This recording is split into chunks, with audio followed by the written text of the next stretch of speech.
Kailan ba naging kawawa at naging katawa-tawa ang isang OFW na nag-for good,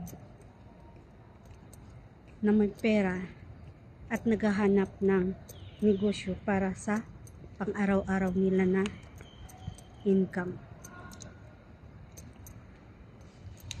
Kung toxic ka, ayusin mo yung buhay mo. Huwag yung pakialaman ng buhay ng mga nag-for good na OFW.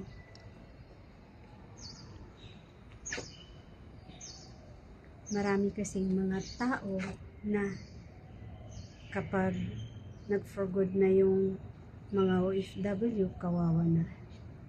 Kawawa sila kung ang pamilya nila ay pangit ang ugali. Pero kung magandang ugali ng pamilya nila, hindi kawawa ang mga OFW. Bakit kawawa?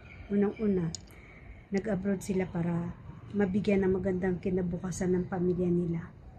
Pangalawa, nag-iipon sila para pag uwi nila or mag-for good sila, meron silang pera para magsimula ng negosyo na gusto nila. So, alin ang nakakatawa at alin ang nakakaawa? Di ba kayong mga mapanghusga? Marami sa atin ang nakakatawa kasi madali lang ang manghusga sa kanila pagdating sa kapwa. Pero ang sarili nila, hindi nila nakikita kung anong meron sila. Di ba mas nakakatawa kung nakadikit ka sa iba para lang magmukhang meron? Magmukhang mayaman? Yun ang nakakatawa.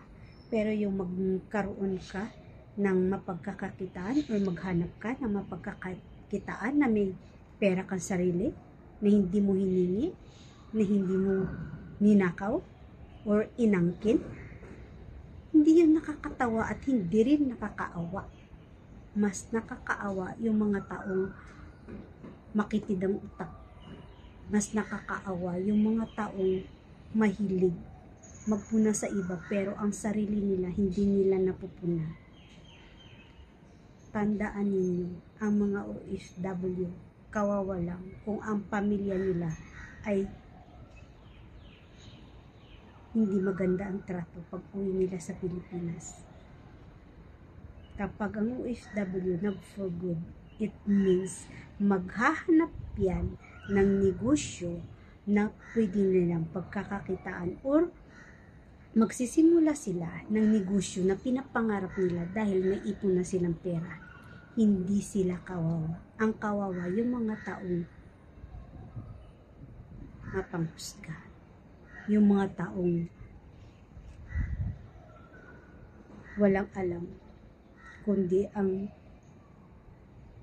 magchismis, manira ng kapwa. Kaya kung toxic ka, huwag mong ipasa sa iba yung pagka-toxic mo. Okay?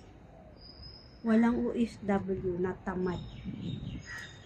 Kaya maraming naghihirap sa Pilipinas dahil sa makatoksikan ninyo. Magbenta, hindi yun nakakahiya. Mas nakakahiya yung mangungutang ka na hindi mo babayaran at hindi mo ibabalik yung pirang inutang mo. Mas nakakahiya yung ihingi ka para ipambili mo ng pagkain.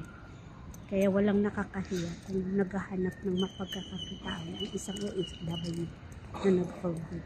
Tandaan niyo, mas nakakahiya kayo na mamaliit sa mga OFW. God bless.